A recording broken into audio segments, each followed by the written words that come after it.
Asosiasi Rumah Sakit Jiwa dan Rumah Sakit Ketergantungan Obat Indonesia menggelar peringatan Hari Kesehatan Jiwa Sedunia di Aceh, tepatnya di Anjung Monmata, Komplek Meligo, Gubernur Aceh, pada Jumat 10 Oktober 2025.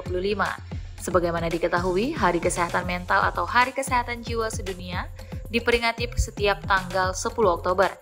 Peringatan ini bertujuan untuk meningkatkan kesadaran terhadap isu kesehatan mental di seluruh dunia, serta menggerakkan upaya dalam mendukung kesehatan mental. Dalam acara peringatan tersebut, pemerintah Aceh memberikan penghargaan kepada 9 pemerintah kabupaten di Aceh yang dinilai peduli terhadap kesehatan jiwa.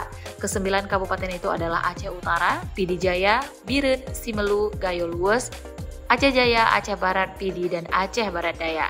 Selain dari pemerintah Aceh, penghargaan juga diberikan oleh Arsa Wakoi kepada beberapa rumah sakit dari sejumlah provinsi yang dinilai memiliki pelayanan kesehatan jiwa yang terbaik.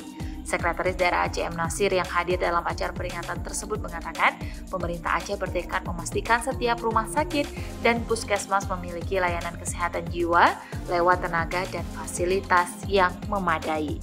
Lebih lanjut, Nasir menyebutkan hingga Agustus 2025 tercatat 19.902 kasus gangguan kesehatan jiwa di Aceh.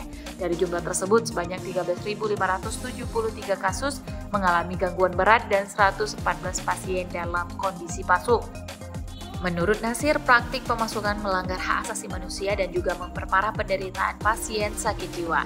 Ia mengatakan kesehatan jiwa adalah hak fundamental setiap manusia. Tak seorang pun seharusnya dibiarkan menderita tanpa penanganan yang memadai.